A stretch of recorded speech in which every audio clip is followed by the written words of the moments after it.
What's good, everybody? So obviously, um, you know, as bad as it looks, you know, um, I can't, I can't give up on the Giants. Because at the end of the day, we can all point blame. We can all, say, oh, he's got to go or he's fired and he's fired. I understand. You know, if you're not doing your job, you're not doing your job. You know what I'm saying? Um, I'm pretty sure, Gingerhead is a great person in real life and probably rat face too. But, you know, at the end of the day, if you're not doing your job, you're not doing your job right. Um,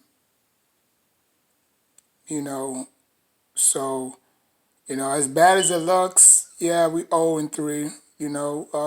Most people are going to write us off. Now, can we win a couple of games? Sure, we could. I'm not saying that we're gonna go 0-17, um, but I think we can win a couple of games. You know, hold on. Let me look at this Giant schedule real quick. New York spelled Nuggets. All right, so we face the Saints, as you can see. You know what I'm saying? So we face the Saints next October 3rd, and then um, we face the Cowboys at a primetime game at 4:25. Hopefully they'll show that on Fox. Um, and then after that we face the Rams and then the Panthers and then the Chiefs and then we close out the first half against the Raiders. Now, as bad as the Chiefs are playing, I think those I think right here,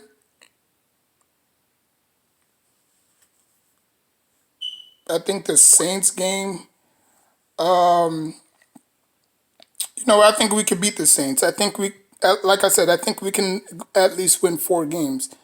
So I could probably see us. I could probably see us going like 6-12. Because I think we could beat the Bears. I think we could beat the um, um, Dolphins. So I think we can go 6-12. Finish the season 6-12, I should say. We're not beating the Rams. Um, Without Christian McCaffrey, hopefully he'll be back by October 24th. So we might probably lose to the Panthers. The Chiefs game might probably give me it might probably be one of those gimme games. Either the Chiefs or the Buccaneers could be one of those gimme games where nobody's expecting us to beat them, and then we wind up going out there and beating them. And then to close out the first half of the season, we face the Raiders at home, right? Hold on, Las Vegas. Okay, no, no, no, no, my bad. We at home on this game, and we've been playing very bad at home. You know, I don't know what it is with the Giants not defending their home turf. You know. It's one thing to lose on the road, but when you come home, man, you just feel at home. Like why are? But anyways, they suck on the road too, so it's not gonna matter. Um, but yeah, man, I could see us winning 4 games. I could see us either winning 6 or 4 games. Um, so there's a possibility that the Chiefs, like I said, the way the Chiefs been playing, the Chiefs are just up and down right now. They don't necessarily have a number one receiver, because if you really look at Tyreek Hill, they barely use Tyreek Hill. I think Tyreek Hill should go on a team that they'll utilize him more. You know what I'm saying? kind of like the Saints. Imagine if Tyreek Hill was with the Saints, and knowing how that offense, or the Rams, you know what I'm saying, or the Panthers, So I mean, I was never a big fan of short receivers, you know, but like I said, man, it's just it hurts, but at the end of the day, you know, you just got to pull through, and I've been with my Knicks since 1992. You know what I'm saying? So I've seen the ups, I've seen the downs, and you know, we've been sucked for years. Now we just now getting better, So before you win, I should say, you gotta lose. You gotta learn how to lose. Uh, you know, every great franchise go through this. And we had some stinker years with Eli. We went like 6-12. We went 10-6, I think, like three times. So we had a stinker, but it wasn't consistently. You know, like it wasn't like five in a row or six in a row. But just get the right people in. Get the right people in.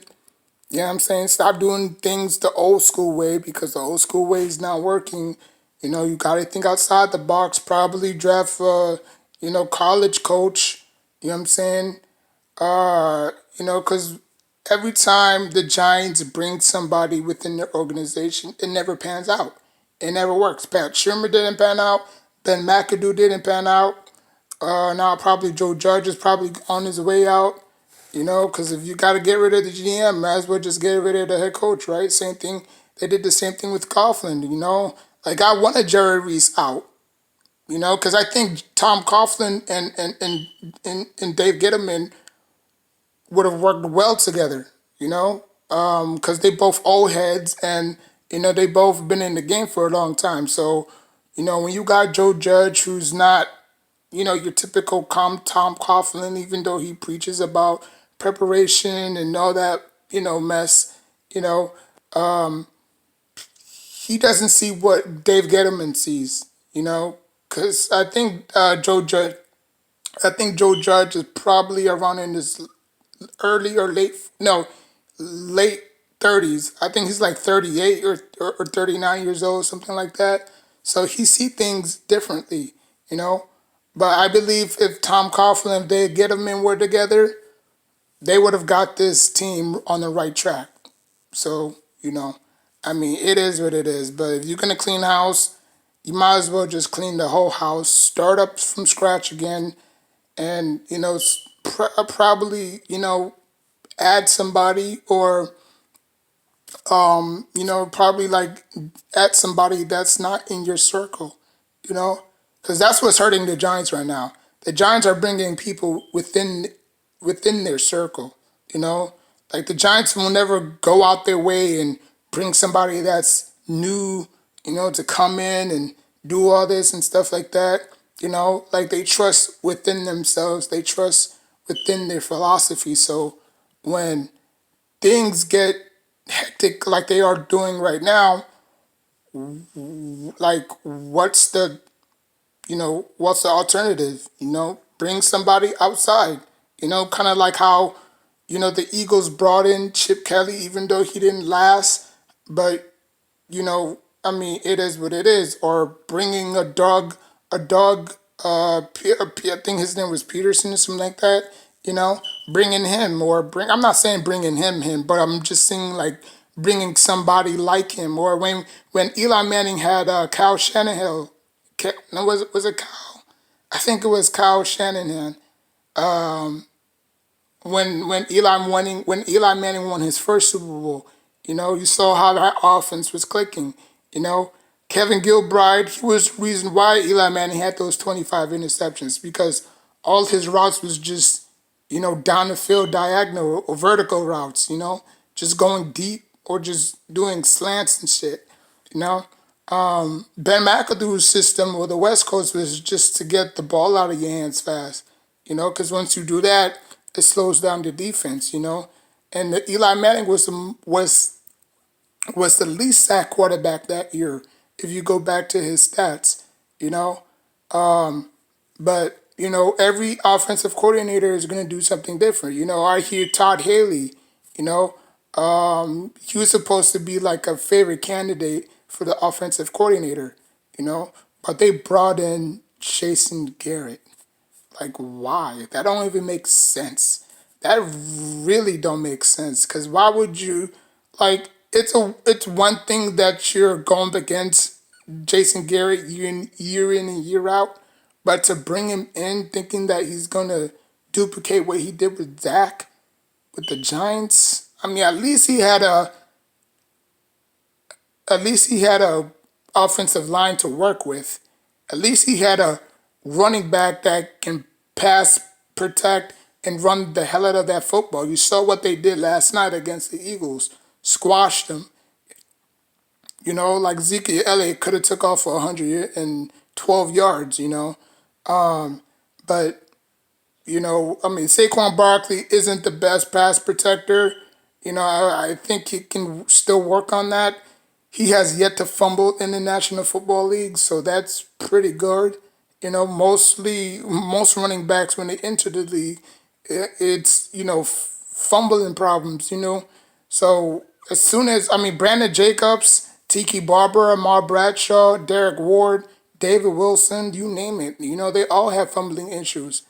But Saquon Barkley has yet to fumble. Look at his stats. He has yet to fumble. So that's probably a good thing. Adrian Peterson barely fumbled.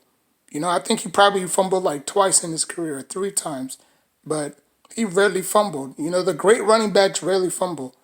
You know. But you just gotta stick with the plan. I mean, every day you're gonna go to the podium. You're gonna have to talk to these reporters, and they're gonna be asking you some stupid, dumb questions over and over and over again, and then you're gonna have to sit there and just think of different ways to counter attack those questions and shit. It's hard, but just like Bruce Lee used to say, before you win, you must learn how to lose. You know, because that's what the Giants are going through right now. It's a dilemma right now. That they going through a phase because I don't think the Giants was this bad for long. Like I remember when they went 0-6 and they won a few games and they went like 6-10 and 8-8 and 4-12 and 6-12 and stuff like that. And then they didn't go on a bad streak like this though. Like 5 seasons they've gone 0-2. 5 seasons. So I mean, if the Giants want to clean house, hey, they're gonna have to wait till the end of the season because unlike most organizations, the Giants do not fire anybody mid-season. They do it after the season ends. They're not typical. They're not your typical, Jaguars or the Jets to fire somebody mid-season to bring somebody in and, no. They're gonna write it out and whatever they got to do the off season, they're gonna do it. Wherever they fall in the draft, they might probably pick an offensive lineman. The head coach that comes in, they're gonna say, okay, why wasn't this team good? Like was it the coaching staff? Was it the players? Obviously it's not the players. The talent is there. It's they're just not buying in, and once you're not buying in as a culture, you get what you get every Sunday. So I mean, like I said, man, as much as it pains me to watch the Giants, I still gotta support this team, because nobody's gonna support it, unless the Giants fans, but nobody's gonna support this team. Nobody's gonna feel sorry for us. The Saints ain't gonna come this Sunday at home and lay down and say, okay, Giants fan, okay, Giants, you can score 40 plus on us. We'll fake playing football. We'll forget how to tackle. We'll forget how to catch this and that. No, you know. But I do believe the one game that we can win is against the Cowboys. Now, obviously, the way the Cowboys have been playing lately, I mean, I don't know. I don't know. I could say if we gotta win one game, I think the Saints at home, because everybody's gonna count us out anyways. So might as well be the shocker of the shocker, right? Like, oh my God, the Giants are up 21-3 against the Saints at home. Like, nobody's gonna freaking come on. But anyways, like, I picked the Giants to go 0-2 start of the season, you know. But I didn't expect them to go 0-3. I just said that they was gonna lose their first two games, probably, and hopefully win against Atlanta at home, and they laid a stinker. So, I mean, at this point, you can't be mad because most people that say they're mad, what they're gonna do next Sunday? They're gonna tune in and watch the Giants to see if they're gonna lose or win. You know what I'm saying? So, like, comment, subscribe. Until next time, take care of yourself and each other.